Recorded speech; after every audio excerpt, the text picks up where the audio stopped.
Well, the next morning, I got up to go into the restroom at the hotel, and he said, "Mama, like, where are you going?" And I turned around and I said, "Oh, that makes me well, that was quick." You know her face, her voice. She's an icon here at 12 News. But do you know her story? Lin Sue Flood taking Momcast on a journey across the globe, traveling back to China, to the same orphanage where she adopted her son 20 years ago. They're calling it their journey of love, and Momcast is getting a front row seat.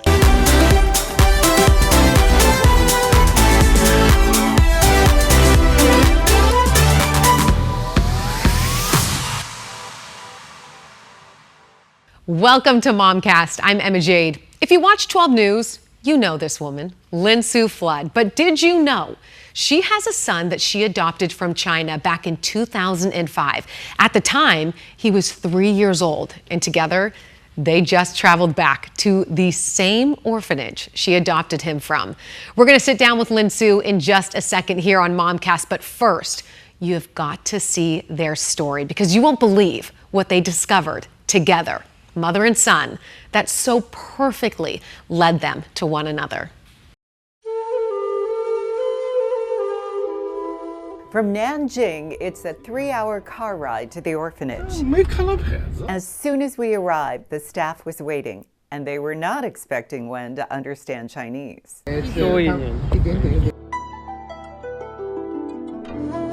20 years ago, we met our terrified 3-year-old in a government building. We never got to see the orphanage until now. Okay, here we go. They let us inside a modern building, bright, cheerful, and spotless. Oh, it's beautiful. We gathered around a big table and then got the shock of our lives. We were stunned to learn that these same women cared for Wen 2 decades ago. They were still here, showing us photos we had sent them over the years and sharing baby pictures they had saved. We've never seen these before. He's so cute.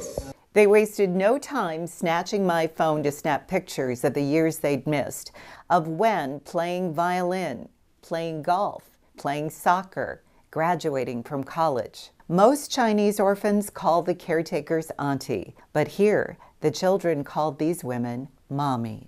A lot of mommies. Unless a lot of mommy and say mommy, lots of mommy. That's 1, 2, 3, 4. Can you tell them thank you for taking such good care of him?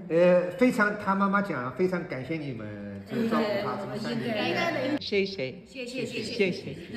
These mommies were proud to learn that Wen is an engineer about to earn his master's degree. They chose his name, Wei Wen, to bring him good fortune. Wei means great, great, and they hope in future you are become very lovely, famous guys. Thank you so much for the hospitality.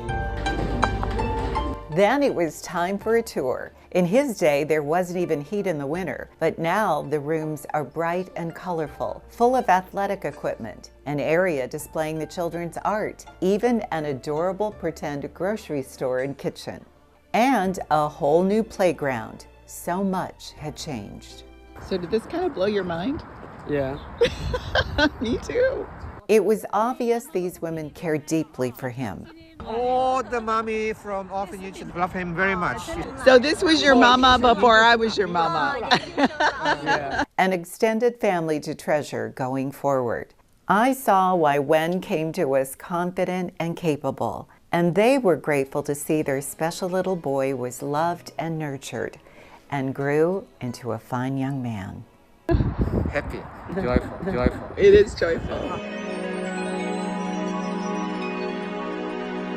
Take me back 20 years ago, longer than that, when you decided, because I feel like adoption is a calling. Like it's not just something that you think, oh, this could work for us. You're almost called to do it. So what was that like for you? So I had a 3-year-old that I didn't really want to grow up as an only child. Yeah. And I was an older mom. And the doctors weren't wild about me getting pregnant at 43. So adoption made sense. And there are children that need homes. And back then, China was adopting a lot of children because there was the one-child policy, and I'm half Chinese. So all of the pieces just kind of fell together and it just felt right. Did you choose to adopt a baby who was 3? No. Was that just like that? So every child that was coming out of China was a little girl, right? Because the one-child policy, the families kept the boy. And so we were on track to adopt a little girl. But there is a special website for kids who have physical disabilities, and he was born missing his right hand. And so he was on the site. I took one look at his face, Emma, and I just knew he was meant to be ours. And it's so funny because, you know, over the years, I've had different people reach out and say, oh, he should join this special needs this or special needs sports this or what. He's such a natural athlete, he would have killed everybody. And I said, actually, he has no idea he's special needs, and I'm not going to tell him. Right. He's really great. I mean, he was on the Brophy varsity soccer team. You don't need your hands for soccer, right? He's just a natural little athlete. So I think he's special, not special needs. What's interesting is that you're really at the height of your career. I mean, anchoring here at 12 News, and you really brought the public into this process. Was that a little scary? No. Inviting everyone in? No. I was so excited to share it because there are so many kids waiting. Oh. There are so many waiting. When you have your own biological child, you're so excited when you're pregnant. I felt like that as I was going through the process, like I was pregnant waiting to get my child. Your arms ache.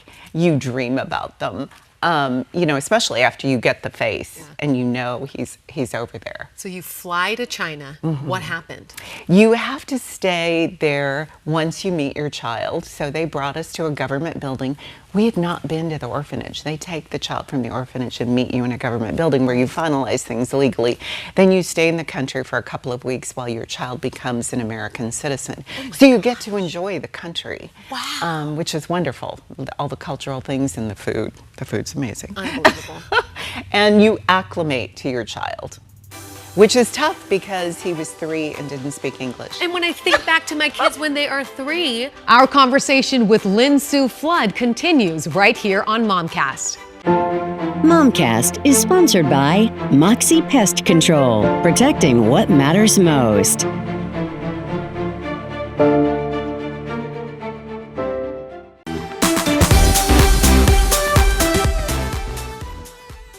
And you acclimate to your child, which is tough because he was 3 and didn't speak English. What was it like? I Well, can't even imagine. luckily, I had one the same age, right? So you're just loving twice as much.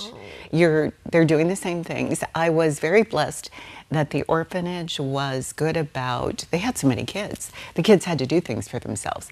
So I didn't do things for him because he was missing a hand. I was like, your brother's making his bed, you should make your bed, honey. Okay, he's taking out the trash, you need to take out the trash. And he just figured out how to do things. He'd tuck them under his arm, he'd, hold his chin to take things out. He was so capable. Yeah. I remember taking him to preschool, and the little cheese sticks? All the little kids were raising their hand, teacher, I can't open my, cheese stick. And he'd snatch it, tuck it under his arm, and peel it like a banana and give it On. Doing with one hand what they couldn't do with two. So I stood back and I said, he's independent. Yes. He's bright, he's capable, and we're gonna do this like he can do everything because he can. There's this really, it's the most adorable picture, but I just want to know what's going through your head. The picture of you and you're holding him. I don't know if it was the first or second time, and he's just crying. What are you thinking going through this? This is right after you had just met. It's heartbreaking. So when you adopt a baby, they have no idea that you're taking them from everything they've ever known. Right. He did. I was kidnapping him, right? He was privy to it. He He's too knew smart. that I have to go with this strange person, and I like my life. I like my friends. I like my bed. I like my orphanage. My mommies, the ladies in the orphanage, they called them mamas, are taking really good care of me, and I don't want to go into the unknown. I don't care who is this little boy who keeps handing me toys. He's trying to give him a little Thomas the Train, and Wen is just freaking out. And I said, honey, you're scaring him. Yes. He goes, I'm not scaring him. You know, in his little 3-year-old voice, I'm trying to give him a toy. So it was frightening for him. He was terrified. But within 24 hours, Really? he started to realize, well, the next morning I got up to go into the restroom at the hotel and he said, Mama, like, where are you going? And I turned around and I said, Oh, that well, makes me wanna that cry. was quick. Oh, that is so sweet. I think they had told him, you tell a 3-year-old, you prepare them, you're going with your mama. You'll be with your mommy and your daddy. You're going to live with them, and this is their pictures because you send all of that. This is your brother. This will be your new room. So there's some kind of understanding. It just isn't crystal clear. And then they get home and slowly it's the language. The sign language starts going away, and the, you know, avocado and artichoke get mixed up. And mommy, mommy, I died a spider instead of I killed a spider, right? The words are, it's hard. English is hard. Oh, it's so hard. And I mean, growing up in China, that's all he knew. What was it like psychologically as a mom? You're looking at your child who you birthed and who you've had since he was a baby, and then having Wen as well, adopting him at 3 years old. How was that, balancing that and kind of coming to terms that this is my family, like this is my son now? How did that, what was that like? So I think if he had been a difficult child, it might have been more of an adjustment. But what he did was he watched his brother and he wanted to learn what his brother was doing. So it was pretty easy, really. The biggest thing was teaching sharing for the biological son, because he was an only. And the baby. Yeah, for 3 years. So it was, now it's his turn. Great job. Now you can have a turn. And that was the real adjustment, was learning. He came from an orphanage where everybody stood in line, everybody took turns, everybody helped each other. But, you know, an only child, he was like, okay, it's fun having a brother, but it's also not cool because it's not all mine. Exactly. I've got to share every bit of my But life. it didn't take long because the bond was so strong. They had rooms next door to each other, so they were right by each other. But they got to have sleepovers on the weekends. So they would take turns sleeping in each other's rooms and each other's beds together. They were very cute together. So when he was given that name, you kept that sweet, beautiful name, and then you hear about when that name really meant. That must have been so beautiful when you learned about his name and kind of the origin. Yeah, because the mommies in the orphanage gave him that name. They tried to give you a name that will bring you good fortune. And they said it's in the news, belonging to someone in the news, famous in the news. Like he might be famous in the news even. So, so I'm a woman of faith, and adoption is a big deal. And I prayed about it a lot, and when I found out that translation, I felt like God had taken a 2x4 and hit me over the head and said, yes, this is the one, stop doubting. I mean, that's a little too magical. I can't believe it was amazing, and he is perfect for our family. Yeah. He completed our family. He was the last one, and he's just brought so much joy, but also taught everyone around him that you know, not having a hand is not a big deal. Yeah. So what were the conversations like as he's growing up? Did you always have the conversation of you're adopted? How was that? Was he very curious about where he came from? So interestingly enough, he never asked about his father, but I remember a couple of Christmases he'd say, where is my mommy? And so the conversation that we always had was, she loved you so much, and she couldn't take care of you, and she wanted you to have a family, so she gave you to us, which is what we taught him. And just like we taught him when people would say, kids, well-meaning or curious, what's wrong with your arm? We taught him to say, nothing's wrong with it, this is how God made me. Because we didn't want him to ever feel like he was less than, and everybody's different. Some people have blue eyes, some people have 2 hands. Oh, that's so beautiful. Wow. He's really special. And so I don't think he grew up knowing he was adopted. Mm-hmm. He grew up knowing that other kids had 2 hands, and he is who he is, and he's proud of it. More to come right here on Momcast with Lin Sue Flood. Momcast is sponsored by Moxie Pest Control, protecting what matters most.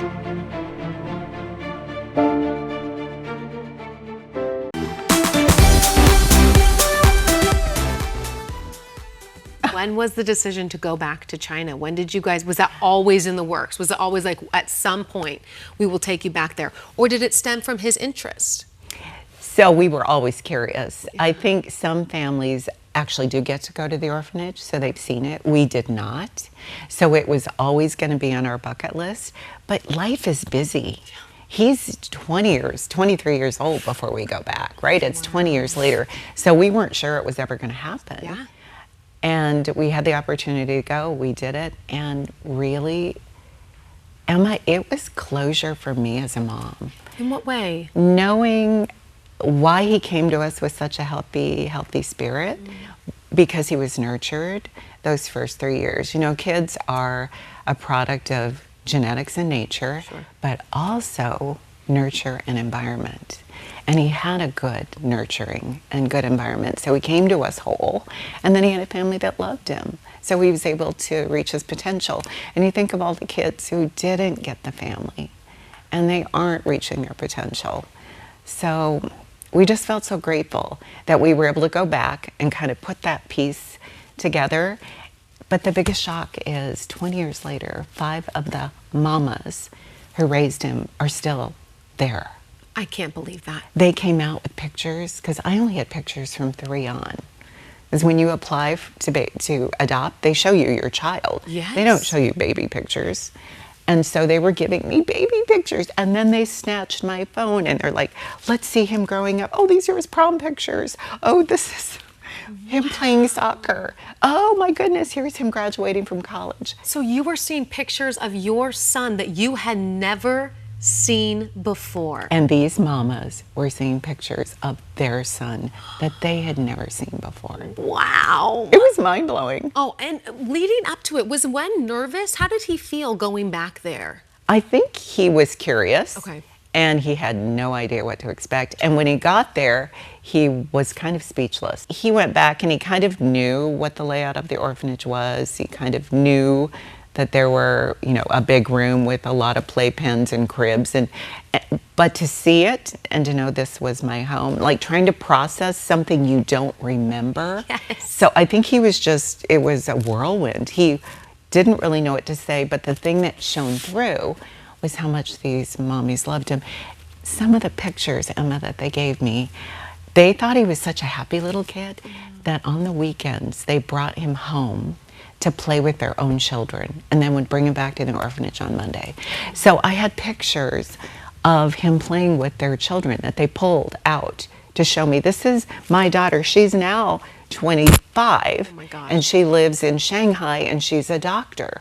And I'm like, and they all were crying because he was an engineer. They kept saying, he got education. Yes. Because they didn't know. I mean, it broke my heart to think that maybe they thought we would adopt him and then not, you know, give him everything we would give our biological son. Yeah. But of course we did, and he's amazing. When you look back on that trip that you took to China, what's one of your biggest takeaways with him going back 20 years later, meeting these mommies that he has? What was your biggest takeaway?